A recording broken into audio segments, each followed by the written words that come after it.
Retrouver comme tous les jours à la maison, le confinement dans mon petit bureau pour le point média, je vous le rappelle, enregistré dans l'après-midi. L'une des informations que nous allons traiter aujourd'hui, c'est la suite du feuilleton Barcelone avec Neymar et Lautaro. Mais l'information principale de la journée, elle est là.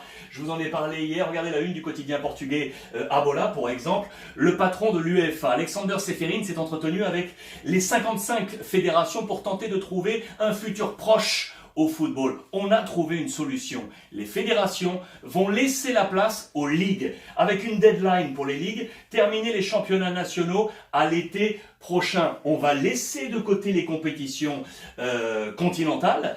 Regardez, le calendrier a été ainsi nettoyé et donc priorité au championnat. Regardez à la une, notamment de la Gazzetta dello Sport, au revoir les étoiles de la Ligue des Champions.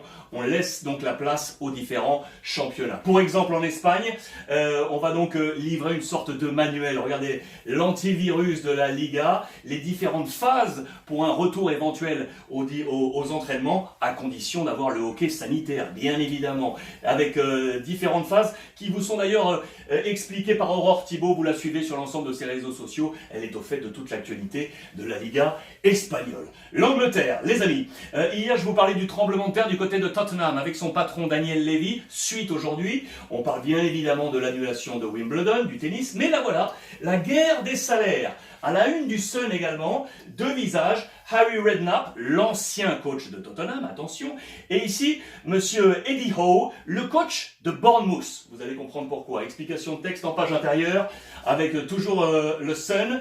Le voilà Daniel Levy, je vous rappelle qu'hier, le patron de Tottenham, je vous l'annonçais, a signifié une baisse des salaires à l'ensemble des salariés du club, sauf aux joueurs. Voilà qui dérange Harry Redknapp, l'ancien coach, qui l'a fait savoir, il a blâmé son ancien club. Je vous rappelle hier, je vous le disais, que Daniel Levy a lui empoché en salaire plus de 7 millions de livres la saison passée. C'était un rapport annuel publiquement dévoilé. Ça a fait tâche dans le contexte actuel, bien évidemment. Alors que dans le même temps, monsieur Eddie Howe, donc le coach de Bournemouth, a lui volontairement pris la peine de baisser son salaire. C'est assez intéressant parce que, regardez, quand on compare la capacité des revenus de ces deux clubs, je vais vous grossir ça, la fameuse étude Deloitte, Tottenham est passé à la 5e place de la Première Ligue, alors que Bournemouth n'est que 15e. C'est dire si l'effort est important de la part du coach de Bournemouth. Affaire à suivre. On part en Italie avec bien évidemment monsieur Pippo, Philippe Genin, qui vous fait le topo complet tous les jours sur les réseaux sociaux. Information principale à Milan, je vous ai parlé de l'au revoir de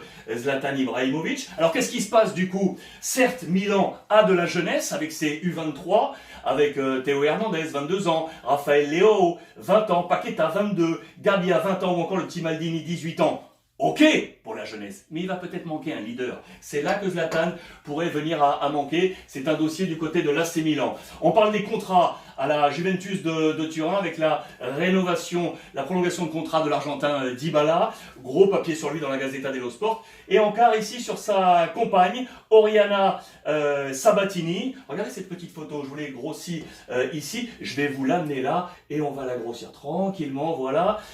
Oriana Sabatini qui n'est autre que la fille d'Osvaldo qui lui est le frère, souvenez-vous, de Gabriela Sabatini, la tenniswoman des années 80. Voilà, c'était la petite anecdote people du jour, juste pour vous faire sourire. Je vous emmène avec l'Inter et le rôle de Eriksen, vous le savez, qui doit impérativement rentrer dans le 11 de départ du coach Conte. Il va bosser pour rentrer dans ce 11. Je vous rappelle ce 11 en 3-5-2 inamovible. Je vous le grossis, vous le voyez pour l'instant.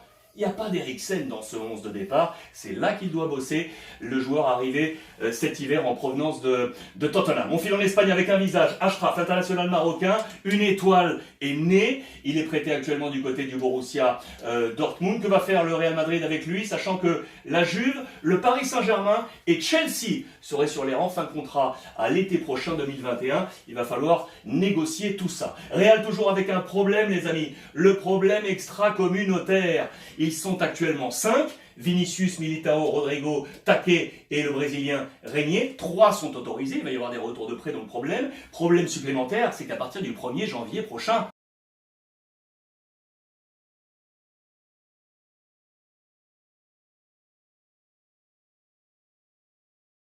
Gareth Bale avec le Brexit extra-communautaire, et donc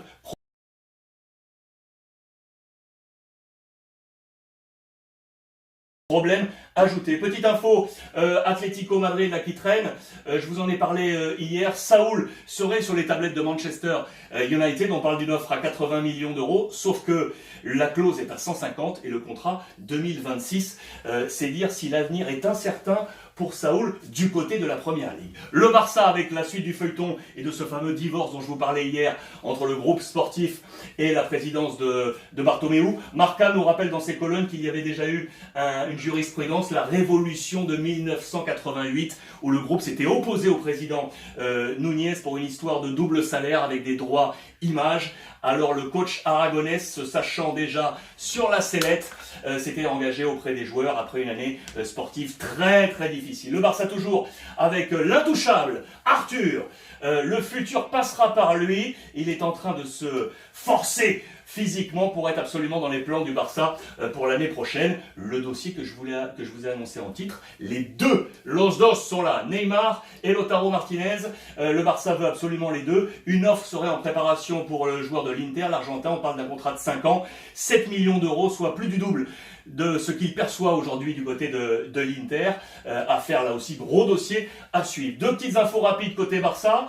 Jérémy Mathieu, l'international, l'ancien international français, 36 ans. Il devait arrêter sa carrière cet été en raison du coronavirus. Il décide de la prolonger du côté du Sporting Lisbonne. Et puis celle-ci, regardez, Roustou, l'ancien international turc, gardien du Barça avec ses cheveux longs du début des années 2000. Le premier transfert du président Laporta. Il est atteint, touché par le coronavirus. On suivra attentivement la santé de l'ancien gardien. Et puis là, d'un gardien à un autre, avec un petit sourire. Regardez la préparation d'Alisson, confiné, une sorte de challenge. Il envoie ce ballon dans cette petite fenêtre là.